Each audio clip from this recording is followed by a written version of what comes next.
And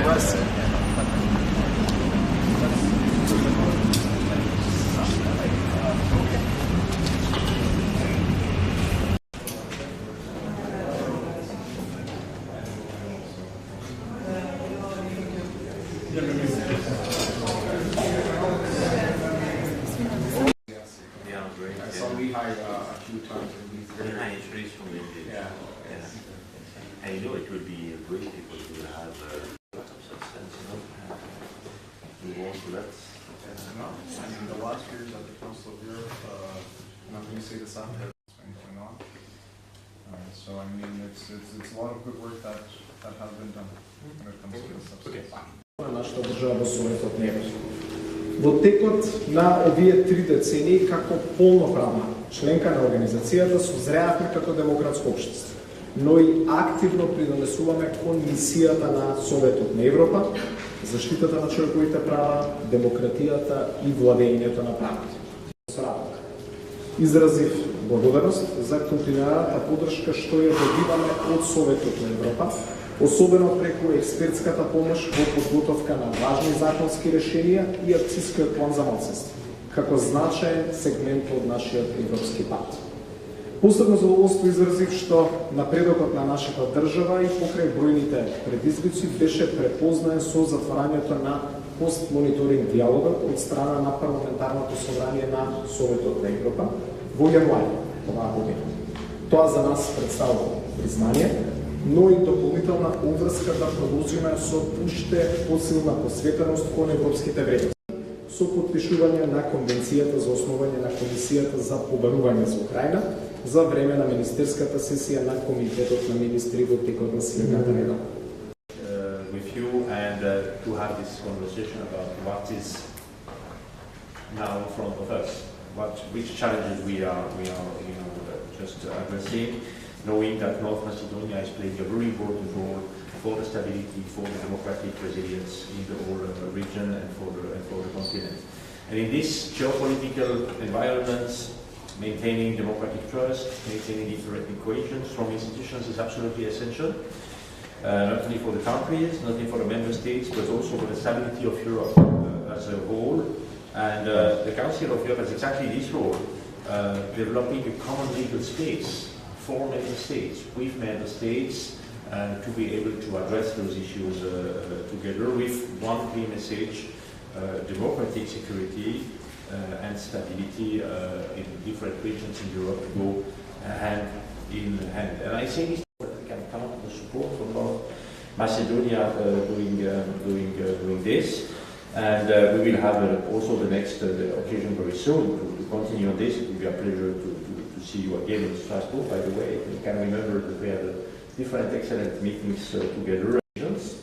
Then it is about the execution. And in the case that you mentioned about Bulgaria, we know that we have a series of decisions that have been not executed yet. And we are working on this. We made some progress, I would say, in the last month. It takes a bit of time, but stability in the process is also important, because it must be more than just a symbolic solution. It must be really something that is solid, and we did some progress in the last, 12 months, and the issue will be addressed by the Committee of Ministers sooner, I think even this year, to make the execution a reality. You strong institutions working together at the same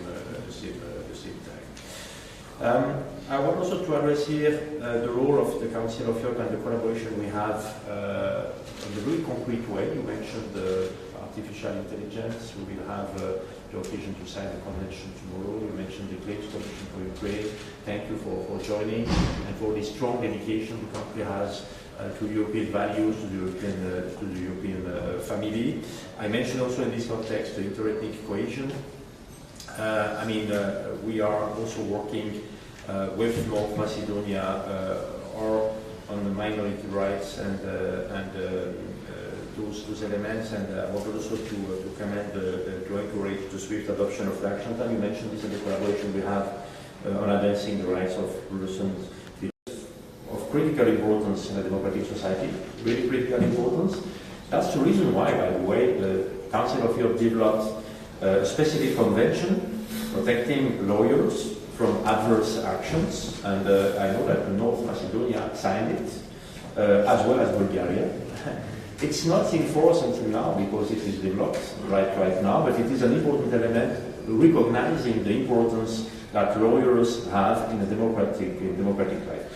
Saying this, I cannot comment on a specific and particular case, you can imagine, but I am sure that judiciary, including CHR, if needed, can do its job also in this kind of situation to assess the situation.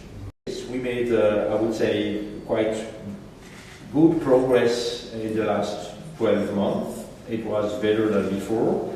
And what means execution? I mean, it's not to me to judge this. I mean, the Committee of Ministers, that means the family of the member states, must decide if it is executed yes or no. But in my view, I can go so far to tell you that it must be a concrete, practicable execution. It's not just about symbolic, it must be possible to have the registration as it was decided also by the court. Европската конвенција и пресудите на судот покрај имплементација на заеднички простор на владењето на правото се и морален компас за земјите членки. И колку и тоа да не е лесно, обврска на земјите членки е тоа да го прават. Однос на конкретните предмети државата, иако не е странка во постапките, тоа е нешто од минатото што не можеме сега да го поправиме, сепак сме земја членка на Советот Европа. И ние нашите перспективи по однос на тоа прашање ги даваме во рамките на Комитетот на министри како земја членка на Советот Европа, држава не е подготвена за уставни измени. Има недостаток на доверба и недостаток на кредибилитет по однос на испораката спрема нас како држава. Така да во овој момент услови за уставни измени нема и владата не е подготвена да преземе било каков чекор кон уставни измени.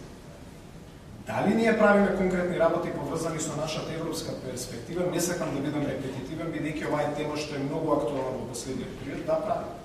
Првото е тоа што го правиме по однос на реформската агенда, второто е тоа што го правиме во делот на заедничката надворешна и безбедносна политика, но многу повеќе е тоа што го правиме за имплементација на европските вредности. На крајот на денот слушнавте што кажа и господинот Берсе за објективната посветеност на нашата држава кон европските вредности. За таков диалог имаше од страна на соседна Бугарија при постоење на една претходна политичка влада. Јас се надевам дека има свест во Софија дека европската перспектива за нашата држава е значајна за целиот регион. И да нема таква свест и да не се развива таква свест, тоа не значи дека ние размислуваме за некоја алтернатива. Ние ќе се продолжиме на патот на реформите, ќе се продолжиме на патот на усогласеност со заедничката надворешна и безбедносна политика и ќе продолжиме да ги споделуваме тие европски вредности во кои што огромно мнозинство на нашите граѓани веруваат. И да нема никаква дилема во тоа прашање.